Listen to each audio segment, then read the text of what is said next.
নবরাত্রির সময় রাত্রিবেলা এই পাহাড়ে অদ্ভুত আলো দেখতে পাওয়া যায়, ঢাকের একটা আওয়াজ শোনা যায়, কে বাজাচ্ছে, কোথা থেকে আলো আসছে কিছু ধরতে পারা যায়। এই রোপওয়ে একটা সময় যান্ত্রিক ত্রুটির ফলে আটকে গেল। রোপওয়ে যারা চড়েছেন তারা জানে না, এটা তো বহু উঁচুতে, একদম মাঝ আকাশে ঝুলে আছে, খারাপ হয়ে গেছে, কিভাবে কি করা হবে কিচ্ছু বোঝা যাচ্ছে না। সেই রকম একটা অবস্থায় যাত্রীরা ওই মা চণ্ডীকে ডাকছে, হঠাৎ আপনা থেকে রোপওয়ে ঠিক হয়ে গেল।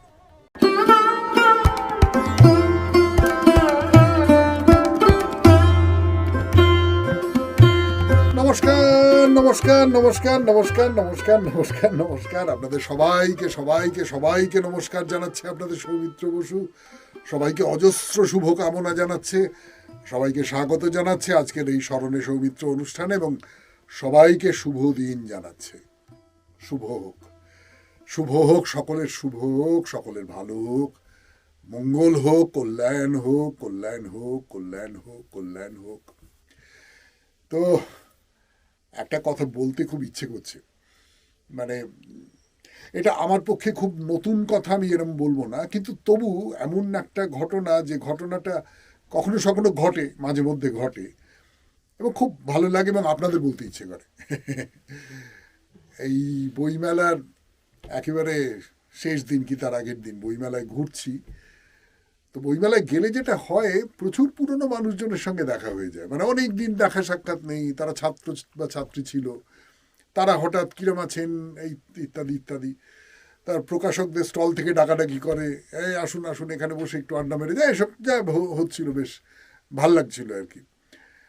তো এর মধ্যে একটি মেয়ে, আমি তার সঙ্গে একটা সময়ে ওই আকাশবাণীতে FM চ্যানেলে আমরা উপস্থাপক ছিলাম, আমিও ছিলাম, সেও ছিল, তার সঙ্গেও আমার একটা কোনো কোনো অনুষ্ঠান করেছি। তো সে প্রথম দেখা হতেই বললো, ইউটিউবের প্রোগ্রামটা কিন্তু খুব ভালো হচ্ছে, জানো তো, দারুণ হচ্ছে, চালিয়ে যাও। আমার এত ভালো লাগলো না শুনে, মানে একদম, মানে প্রায় যেন এই কথাটা বলবার জন্য মুখিয়েছিল। তারপর সে পুরাণের কোনো একটি চরিত্রকে নিয়ে কথা বলবার জন্য আমাকে অনুরোধ করলো, আমি বললাম হ্যাঁ আমি করব, সেই বিষয় নিয়ে অনুষ্ঠান করব।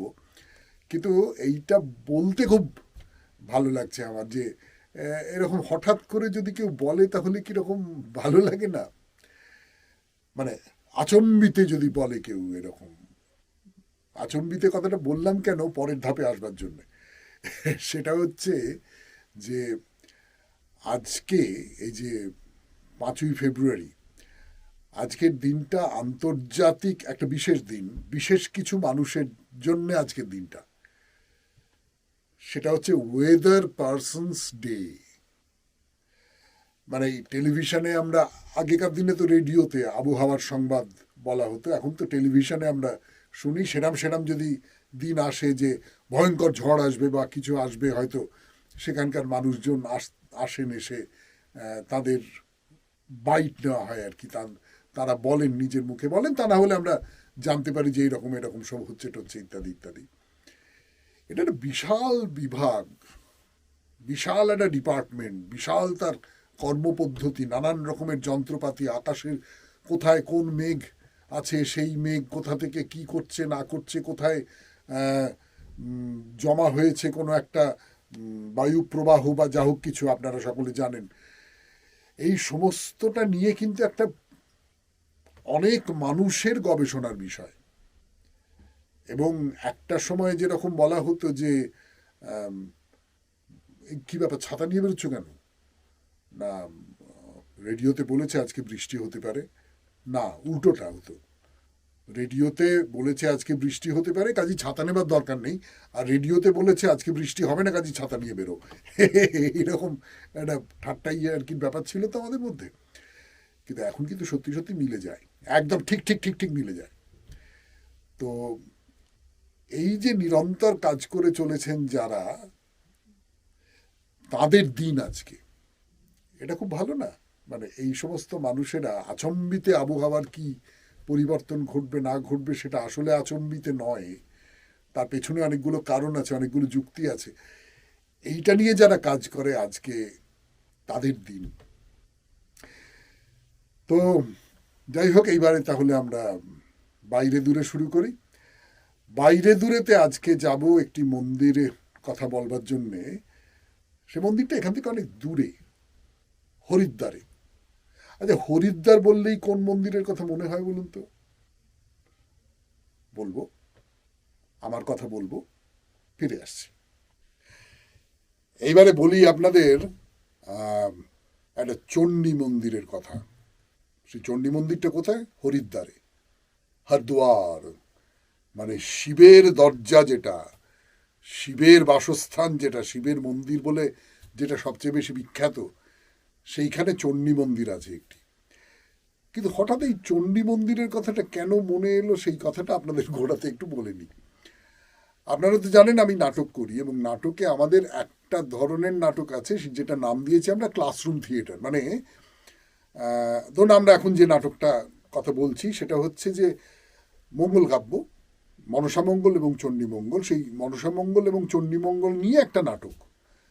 সেই নাটকটার মধ্যে গল্পের খানিকটা ধাঁচা রয়েছে, সেই নাটকটার মধ্যে ব্যাখ্যা বিশ্লেষণ রয়েছে। অর্থাৎ ক্লাসরুমের বিকল্প হিসেবে নাটকটা দেখতে পারে ছেলেমেয়েরা, এবং সেটা খুব জনপ্রিয়। কিন্তু মানে বাচ্চারা, কলেজের ছেলেমেয়েরা খুব পছন্দ করে।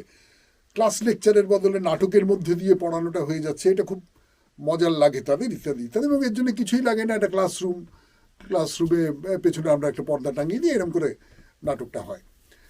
তো যাই হোক, গোতান বলে একটা জায়গা আছে, সে তারকেশ্বর ছাড়িয়ে অনেকটা যেতে হয়। সেইখানে একটি কলেজ আছে, আচার্য সুকুমার সেন মহাবিদ্যালয়। সুকুমার সেন খুব বড় মাপের একজন বাংলা সাহিত্যের পণ্ডিত মানুষ ছিলেন, আচার্য বলা হতো তাকে, তার নামে এই কলেজটা। তার পাশেই হচ্ছে দামুন্না বা দামিন্না, যেটা হচ্ছে মুকুন্দ চক্রবর্তীর বাড়ি। দামিন্নায় চাষচষি, মুকুন্দ চক্রবর্তীর লেখার মধ্যে রয়েছে। এবং মুকুন্দ চক্রবর্তী যে চণ্ডীমঙ্গলটি রচনা করেছিলেন, সেই চণ্ডীমঙ্গলটি ওইখানে রাখা রয়েছে, মুড়ে টুড়ে খুব যত্ন করে রেখে দেওয়া হয়েছে। একটা বাড়ি আছে সেইখানে। সেই চণ্ডীমঙ্গলের যে পুঁথিটা, সেইটা আমরা দেখতে গিয়েছিলাম। দেখুন, সেই সময়কার পুঁথি, কিন্তু সে পাতায়, হ্যাঁ, এবং তাতে সেই পুরনো ছাঁদের অক্ষর, পুরনো কালি, সেই সমস্ত দিয়ে পুঁথিটা লেখা আছে। এবং জনশ্রুতি আছে যে এটা জয়দেবের সম্পর্কেও আছে, যে দুটো লাইন যখন মুকুন্দ চক্রবর্তী মেলাতে পারছেন না, তখন তিনি আর কিছু না পেরে একটু উঠে চলে যান, বোধহয় চান টান করতে যান। সেই সময় দেবী এসে নাকি দুটো লাইন লিখে দিয়ে যান, এরকম সব আছে। যাই হোক, সেই পুঁথিটা আমরা দেখলাম। তো তার সূত্র ধরেই মনে হচ্ছিল যে এই যে আমরা পুঁথিটা দেখলাম, কেবলমাত্র আমরাই দেখবো, আপনারা একটু দেখবেন না বলে পুঁথিটা আপনাদের দেখিয়ে দিলাম। এবং তার সূত্র ধরেই মনে হলো তাহলে কোনো একটা চণ্ডী মন্দির নিয়ে কথা বলা যাক।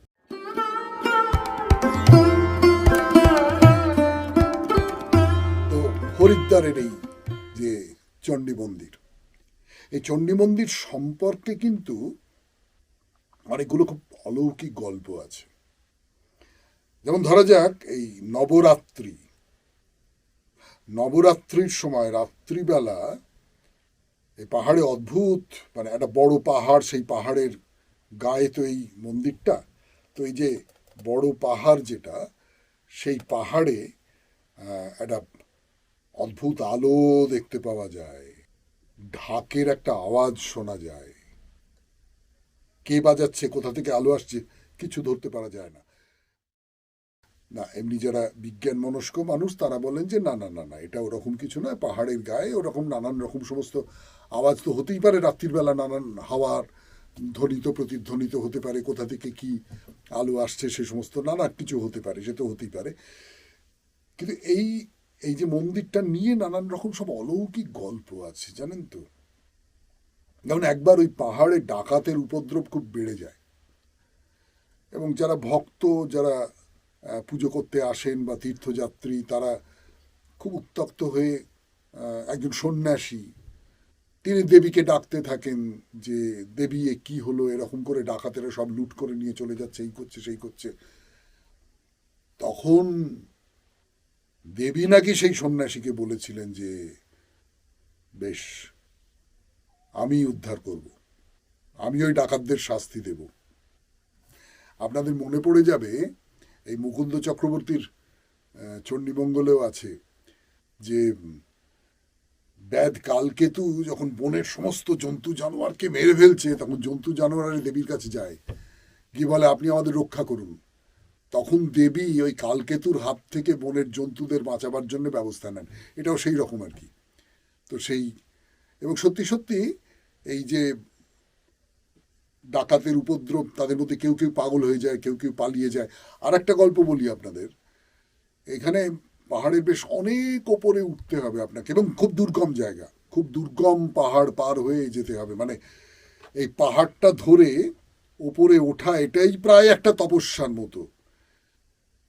এখন রোপওয়ে দিয়ে যাওয়ার ব্যবস্থা রয়েছে, এবং এই রোপওয়ে একটা সময় যান্ত্রিক ত্রুটির ফলে আটকে গেল। রোপওয়ে যারা চড়েছেন তারা জানে না, এটা তো বহু উঁচুতে, একদম মাঝ আকাশে ঝুলে আছে, খারাপ হয়ে গেছে, কিভাবে কি করা হবে কিচ্ছু বোঝা যাচ্ছে না। সেই রকম একটা অবস্থায় যাত্রীরা ওই মা চণ্ডীকে ডাকছে, মা চণ্ডীকে ডাকছে, মা চণ্ডীকে ডাকছে, তখন হঠাৎ আপনা থেকে রোপওয়ে ঠিক হয়ে গেল। এরকম সব নানা রকম অদ্ভুত গল্প এই চণ্ডীর মন্দির সম্পর্কে রয়েছে। এই নিয়ে আরো কথা বলবো। এবারে বলি এই চণ্ডী কেমন করে এলেন। এই গল্প আপনারা সকলে জানেন, মানে সত্যি সত্যি আমার বলবার হয়তো তেমন কোনো দরকার নেই যে শুম্ভ আর নিশুম্ভ এই দুই অসুর তারা দেবলোক দখল করে নিল।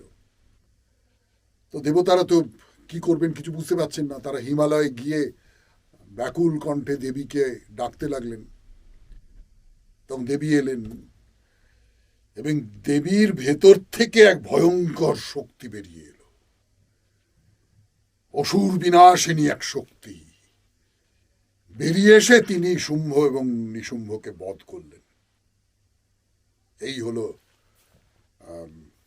দেবীর যে মাহাত্ম্য কথা। এই যে মূর্তিটা, দেবীর যে মূর্তি, সেই মূর্তিটা আসলে স্বয়ম্ভু, মানে ওই রকম কোনো মূর্তি নয়, কিন্তু আপনা থেকেই তৈরি হয়ে উঠেছে, একটা পাথরের মতন। এটা প্রতিষ্ঠা করেছিলেন আদি শঙ্করাচার্য, সেটা ধরুন অষ্টাদশ শতকের কথা, মানে আজকে হচ্ছে একবিংশ শতাব্দী, আর আদি শঙ্করাচার্য এটা তৈরি করেছিলেন অষ্টাদশ শতকে। তৈরি করেছিলেন মানে এই মূর্তিটা প্রতিষ্ঠা করেছিলেন, তার পেছনে তার একটা কারণ আছে। আপনারা জানেন যে শঙ্করাচার্য তার তো আমাদের দেশের চার প্রান্তের চারটে মঠ আছে, তো অর্থাৎ গোটা দেশটাকে, গোটা ভারতটাকে তিনি এক সূত্রে বেঁধে নেবার চেষ্টা করেছিলেন, এবং সেটা হচ্ছে হিন্দু ধর্ম। কিন্তু হিন্দু ধর্মের মধ্যে তো নানান রকম সমস্ত ভাগ আছে, হিন্দু ধর্মের মধ্যে তো নানান রকমের সমস্ত আচার আছে। হিন্দু ধর্ম তো আসলে অনেকগুলো ধর্ম, তারা কাছাকাছি, সেইগুলোর একসঙ্গে একটা রূপ, সংহত রূপ।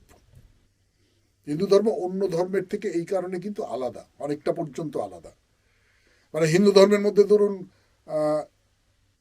ঈশ্বরে বিশ্বাস করেন এরকম মানুষ আছেন, হিন্দু ধর্মের মধ্যে কিন্তু ঈশ্বরে বিশ্বাস করেন না এরকম মানুষ আছেন। হিন্দু ধর্মের মধ্যে পৌত্তলিকতার পক্ষে মানুষ আছেন, হিন্দু ধর্মের মধ্যে পৌত্তলিকতার বিপক্ষে মানুষ আছেন। নানান রকম নানান কিছু একসঙ্গে জড়িয়ে রয়েছে হিন্দু ধর্মের মধ্যে। মানে আপনি যে কোনো একটা প্রশ্ন তুলে বলতে পারেন এইটা হ্যাঁ অথবা না, দুটোই হিন্দু ধর্মে তার সমর্থন পাবেন। কিন্তু আমি যেটা বলতে চাইছি সেটা হচ্ছে যে শঙ্করাচার্য চেষ্টা করছিলেন যে হিন্দু ধর্মের এই যে বহু ব্যাপ্ত যে চেহারাটা, সেই চেহারাটাকে একটা জায়গায় সংহত করতে। এই যে চণ্ডীর মূর্তিটা পাথরের ভেতর থেকে বেরিয়ে আসছে, অর্থাৎ বাইরের রূপটা কিন্তু বড় কথা নয়, ভেতরের শক্তিটা হলো আসল। শঙ্করাচার্য এই মূর্তিটাকেও প্রতিষ্ঠা করলেন, অর্থাৎ তার যে বৈদান্তিক মত, তার সঙ্গে তিনি এই যে এখানে তান্ত্রিকদের একটা তন্ত্র সাধনার চর্চা ছিল, সেইটাকেও জুড়ে দিলেন। এই দুটো নিয়ে একটা জায়গা তৈরি হলো, শঙ্করাচার্য তৈরি করলেন। সেই মন্দিরটা তৈরি হচ্ছে অনেক পরে, হ্যাঁ, 1930, 29-30 এইরকম সময় তৈরি হয়েছে, কিন্তু মূর্তিটা বহু পুরনো। মূর্তিটা অষ্টম শতাব্দীর মূর্তি। রোপওয়ে দিয়ে উঠে আপনি এই মন্দিরে গেলেন, চমৎকার একটা প্রাকৃতিক পরিবেশ চারপাশে দেখতে পাচ্ছেন, পাহাড়ের উপরে চারপাশে গাছপালা, মাথার উপরে নীল আকাশ, হ্যাঁ, অপূর্ব সুন্দর ছবি। আসলে দেবতা বা দেবীর দর্শন করতে গেলে তার সঙ্গে সঙ্গে যদি প্রকৃতিও লগ্ন হয়ে থাকে না, প্রকৃতির যে বিরাটত্ব সেইটা যদি থাকে, বিশাল একটা প্রকৃতি, উদার আকাশ, বিরাট পাহাড়, তখন তার মধ্যে দাঁড়িয়ে দেবতা বা দেবী যেন আরো বেশি মোহনীয় হয়ে ওঠেন। অনেকে বলেন যে সতীর দেহের নানান অংশ নানান জায়গায় পড়েছিল, সেই সূত্র ধরে তো 51 পীঠ তৈরি হয়েছে। আপনাদের বলেছি এর আগে, বহুবার বলেছি। একে ঠিক 51 পীঠের অন্তর্গত করা হয় না, কিন্তু কেউ কেউ বলেন যে সতীর মাথার চুল নাকি এই জায়গায় এসে পড়েছিল, সেই সূত্রে এটা 51 পীঠের অন্তর্গত। আবার অনেকে মানেন না সেটা, এই কথাটাও আপনাদের বলে রাখলাম। ব্যাস, আজকের মতো তাহলে বাইরে দূরে এখানেই শেষ। এরপর আপনারা কি লিখেছেন একটু পড়ে শুনি বা শোনাই।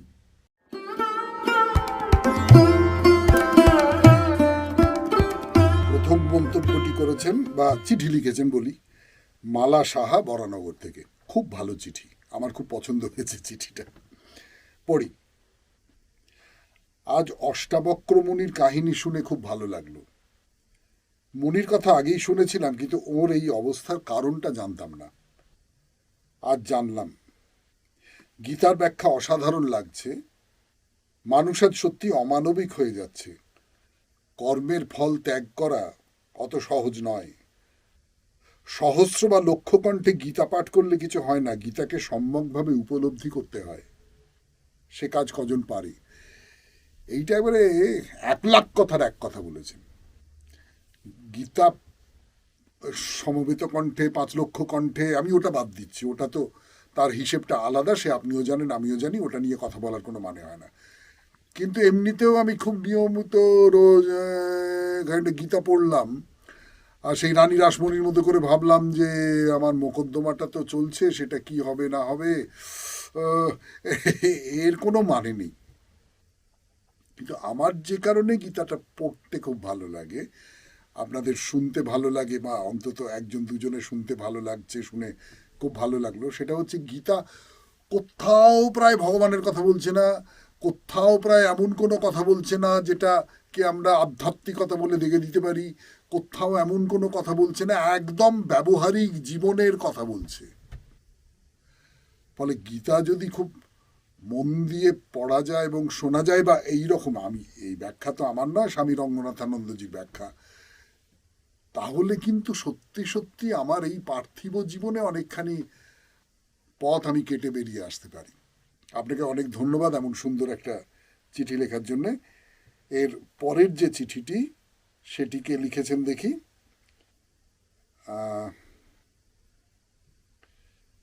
সেটি ওই তো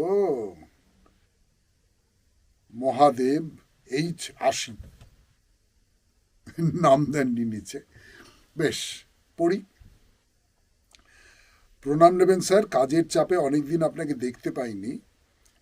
আমার প্রাণের ইচ্ছা আপনি শত শত বছর বাঁচুন। এই রে, শত শত বছর বাঁচবো? সে তো খুব বড় অভিশাপ হয়ে গেল। আপনার অনুষ্ঠানটা শুনলে হৃদয় ভরে যায়।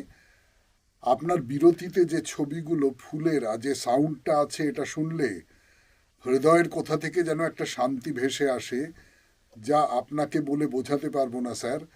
আপনি ভালো থাকবেন। এইরকম সব চিঠি না একটু স্তব্ধ করে দেয়, জানেন তো। এই যে একজন মানুষ, মহাদেববাবু, আমি ধরে নিচ্ছি তার নাম মহাদেববাবুই, তিনি আমাকে চেনেন না, জানেন না, আমার এই অনুষ্ঠানটা শোনেন, শুনে তার ভালো লাগে, এবং সেই জায়গা থেকে তিনি এরকম সব শুভকামনা করেন। এরকম চিঠি পেলে তখন মনে হয় যে জীবনে কত কি পেলাম, মানে কত অচেনা মানুষের ভালোবাসা পেলাম।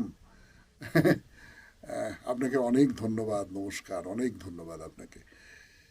যাই হোক, এইবারে আমরা যে প্রসঙ্গে যাব সেই প্রসঙ্গটা খুব অন্যরকম প্রসঙ্গ। আমার কদিন ধরেই আসলে মনে হচ্ছিল যে এটা কেন, এটা কেন। তারপর একটু খোঁজ খবর নিতে গিয়ে যা জানতে পারলাম সেইগুলো আপনাদের বলবো। সেটা হচ্ছে, আপনারা সবসময় দেখবেন যে ডান হাতটা আমাদের কাছে খুব ভালো হাত, খুব গুরুত্বপূর্ণ হাত। হ্যাঁ, পুজোর হাত হচ্ছে ডান হাত।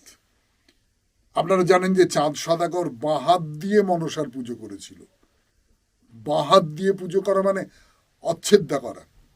মানে এমনিও আমাদের মধ্যে একটা কথা চালু আছে যে আমি কোনো একটা জিনিস আপনি চাইলেন, আমি বাঁ হাত দিয়ে এগিয়ে দিলাম, সেটা ঠিক না, আপনাকে অপমান করা হলো, এরকম সব ব্যাপার চালু আছে। তো এর পেছনের কারণটা কি, সেইটা নিয়ে দুটো কথা বলবার জন্য ফিরে আসছে আপনাদের সৌমিত্র বসু।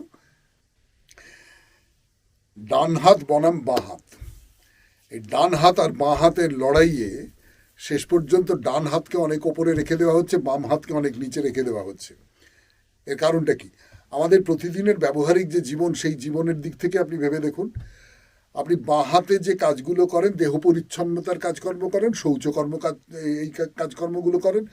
আর ডান হাত দিয়ে আপনি পুজো আচ্ছা করেন, আপনি খাবার দেন, আপনি দান করেন। ওই যে বললাম একটু আগে যে আমি বাঁ হাত দিয়ে যদি কাউকে একটা কিছু দিই তাহলে সেইটা দেখতে খুব খারাপ লাগে। আপনি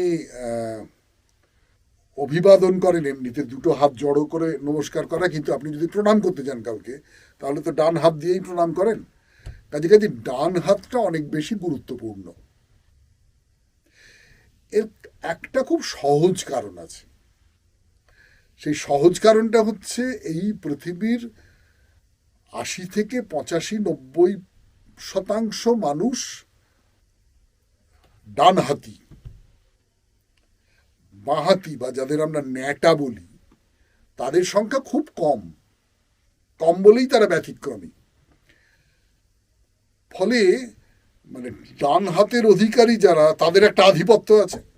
না, ডান হাতটা হচ্ছে আসল, মানে যাদের সংখ্যা বেশি তারাই তো, যাকে এখনকার ছেলেপুলেদের ভাষায় রাজ করা বলে, সেরকম রাজ করে।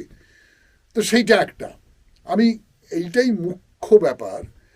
এবং এর সূত্র ধরেই আমাদের ব্যবহারিক জীবনে, আমাদের ধর্মাচরণের ক্ষেত্রে ডান হাতের প্রাধান্য খুব বেশি। আমি শুধু একটা জিনিস আপনাদের বলবার জন্যে আজকের এই আসরে এই কথাগুলো বলতে চাইছি, সেইগুলো আমি দেখে দেখে বলি। যে ধরুন, হিন্দু ধর্মে দান করা, এই দান, হোম, অর্ঘ্য, এই সমস্তটাই ডান হাতে। বাঁ হাতকে বলা হয় অপবিত্র কর্মের বাহক, তাই তো? এটা আমরা সবাই জানি। তো এইটা নিয়ে এতক্ষণ ধরে কথাবার্তা হচ্ছিল, সে তো আমরা সবাই জানি আর কি। বৌদ্ধরা কি মনে করেন, বৌদ্ধ বা জৈন যারা, তারা কি মনে করেন? তুমি যখন ভিক্ষা গ্রহণ করবে, এটাও কিন্তু একটা বলবার মতন কথা। আমি বাঁ হাত দিয়ে আপনাকে দিলাম, আপনি বাঁ হাত দিয়ে নিলেন, সেটাও কিন্তু খুব খারাপ। আপনি যে কোনো কিছু গ্রহণ করবেন ডান হাত দিয়ে। তো বৌদ্ধ এবং জৈন ধর্ম মতেও বলছে ভিক্ষা গ্রহণ করবে ডান হাত দিয়ে, বাঁ হাত কিন্তু সংযমে থাকবে, বাঁ হাত দিয়ে কোনো কিছু গ্রহণ করবে না। বৌদ্ধ আর জৈন ধর্মের কথা তো হলো। ইসলাম ধর্ম কি বলে? ইসলাম ধর্ম বলছে যে ডান হাত দিয়ে খাবে, ডান হাত দিয়ে করমর্দন করবে, বাঁ হাত কেবলমাত্র শৌচকর্মের জন্য ব্যবহৃত হবে। খ্রিস্টানরা কি মনে করছেন? খ্রিস্টানরা মনে করছেন যে God sits at the right hand, ডান হাতে ভগবান বাস করেন, আর বাঁ হাতের সঙ্গে একটা অশুভর সম্পর্ক আছে। মানে আমরা এতক্ষণ ধরে ভদ্রতা বা অধর্মীয় এইরকম সমস্ত ভাবছিলাম, কিন্তু খ্রিস্টান ধর্মের ডান হাতে ভগবান থাকেন, বাঁ হাতে ভগবান থাকেন না, সেটা অশুভ ব্যাপার। তার মানে সবকটা সভ্যতায় আপনি ভেবে দেখুন, ডান হাতটা গুরুত্বপূর্ণ, শুভ, পবিত্র, বাঁ হাতটা কিন্তু অপবিত্র। এইটা তন্ত্রশাস্ত্রে কি বলছে? তান্ত্রিক যে কাজটা করেন সেটা হচ্ছে বামাচার।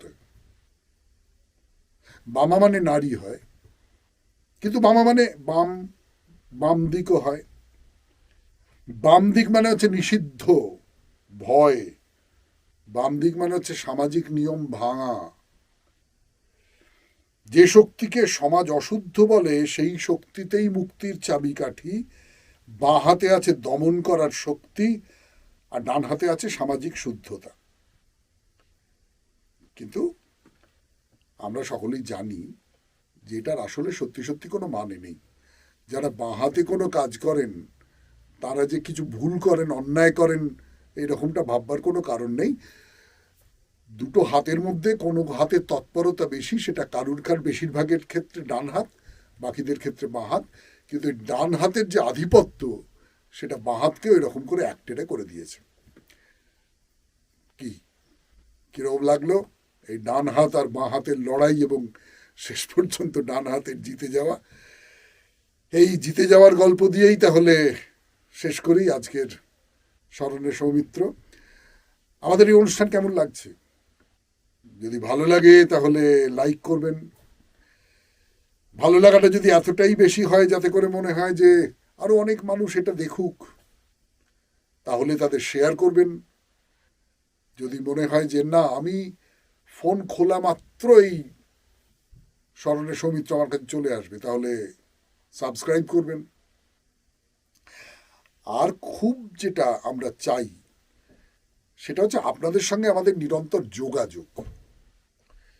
অর্থাৎ আপনারা আমাদের পরামর্শ দিন কোথায় যাওয়া যেতে পারে, এরপর পুরাণের কোন চরিত্র নিয়ে কথা বলা যেতে পারে, এরপর বা ধরুন আজকে এই যে ডান হাত বাঁ হাত নিয়ে কথা হলো, এইটা এরকম আর কি বিষয় নিয়ে কথা বলা যেতে পারে বলুন, আমাদের পরামর্শ দিন। আমরা সেই অনুযায়ী চলবার চেষ্টা করব। কেবলমাত্র আমরা বলে যাব বা আমি বলে যাব আপনারা শুনে যাবেন, এই জায়গাটা আমরা ভাঙতে চাইছি। আর হোয়াটসঅ্যাপে চিঠি লিখবেন, নাম্বার তো দেয়াই আছে। তাহলে আজকের মতো এই পর্যন্তই। সবাই খুব ভালো থাকবেন, আনন্দে থাকবেন। আর হ্যাঁ, এই যে শীত আর গরম একটু লুকোচুরি খেলছে, এই সময় শরীরের দিক থেকে সাবধান। ভালো থাকুন, আনন্দে থাকুন।